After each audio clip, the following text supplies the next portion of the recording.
Bonjour, aujourd'hui je vous présente mon portfolio. Alors pour commencer, on va tout de suite aller sur la page d'accueil où on voit des valeurs qui sont en gras. Aujourd'hui, je vais mettre l'accent sur deux d'entre elles et une troisième qui n'est pas présente dans cette page-là. La première étant l'ouverture d'esprit, qui est vraiment quelque chose que j'ai développé dans mes voyages. Je crois que l'ouverture d'esprit, ça se représente autant par la culture, les croyances, l'ouverture aux idées et aux opinions. Donc, c'est quelque chose qu'on peut vraiment retrouver dans la vie quotidienne. Ensuite, je vais mettre l'accent sur l'entraide qui a toujours été super important pour moi.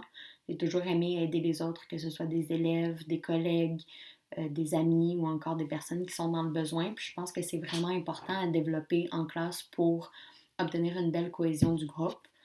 Par la suite, je vais vous parler de l'importance du français parce que j'ai vraiment un grand intérêt pour les langues, ce dont je parle dans la page à propos de moi. Je donne une importance particulière au français, surtout dans le contexte actuel au Québec. Ce qui fait que lorsque j'enseigne, je mets l'accent sur le français, l'univers social et le CR qui touchent tous les trois d'une manière assez intéressante à ces trois valeurs-là. Si on va voir plus en profondeur pour l'entraide, on peut aller dans la section blog de mon portfolio où je parle dans deux textes. Le premier étant l'importance d'une bonne équipe école et le deuxième étant le plan d'intervention, l'importance des intervenants. Donc, je trouve super important que l'équipe école se regroupe puis cogite pour trouver des solutions à des problèmes auxquels font face certains élèves pour qu'ils puissent mieux performer, se sentir mieux à l'école, etc. Pour ce qui est de l'ouverture d'esprit, si on va dans ma section littérature premier cycle, je vous présente un album qui est super intéressant qui s'appelle Léon et les traditions. C'est un album qu'on peut autant présenter en maternelle qu'au troisième cycle, mais qui est particulièrement intéressant pour le premier cycle au niveau de l'écriture. En fait, dans ce livre-là, on parle des traditions à travers le monde, donc ça mène vraiment les élèves à s'ouvrir l'esprit sur les manières dont différentes personnes célèbrent des fêtes, par exemple, qu'ils connaissent. Ensuite, juste en dessous, je vous présente une autrice et illustratrice québécoise qui s'appelle Élise Gravel. Elle a écrit un très très grand nombre d'albums jeunesse qui traitent de stéréotypes de genre, de protection de l'environnement, de diversité, de tolérance et de plusieurs autres sujets. Donc c'est vraiment quelqu'un que je trouve intéressante en termes d'ouverture d'esprit. Par la suite, pour ce qui concerne le français, si on va dans ma section blog, on voit qu'il y a vraiment un nombre assez important de billets qui portent sur le sujet. Il y a entre autres le Tech fait pour pouvoir enseigner, qui est une critique un petit peu du test qu'on a passé pour obtenir notre brevet. Il y a aussi un tweet sur la nouvelle orthographe, les 5000 mots qui ont été touchés. Par la suite, l'utilité d'enseigner la grammaire nouvelle.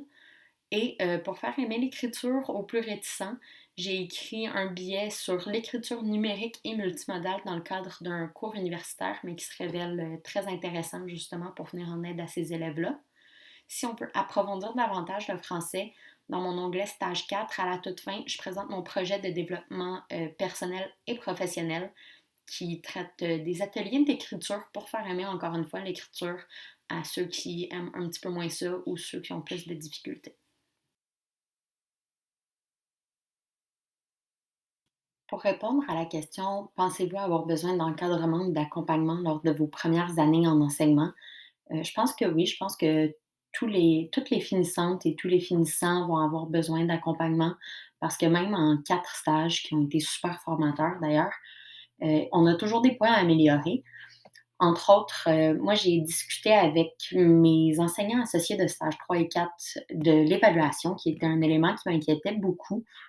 Heu, Évidemment, durant ces 2 stages-là, je les ai pratiqués, mais comme mon stage 3 était à l'étranger, c'était pas les mêmes, façons d'évaluer qu'au Québec.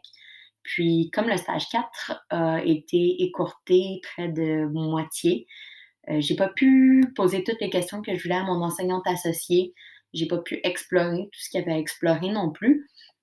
Donc, c'est certain que j'aimerais être accompagnée par un enseignant qui est prêt à répondre à mes questions, à partager des outils, des astuces, puis aussi à me soutenir lorsque besoin, surtout dans le cadre des évaluations, mais aussi en général. Je pense qu'on va avoir plusieurs questions durant nos premières années.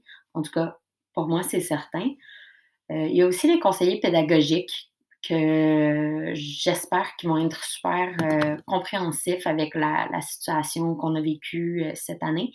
qui vont être prêts à nous accompagner justement dans la question de qu'est-ce qu'il y a à évaluer, comment on va l'évaluer, avec quels outils, puis qui vont être prêts à répondre à nos questions aussi. Ensuite, j'espère avoir une direction qui est, ouverte à la discussion, qui est prête à trouver, des solutions aux problèmes auxquels on va faire face, puis qui veut aussi nous soutenir dans notre démarche à devenir, les meilleurs enseignants possibles pour nos élèves.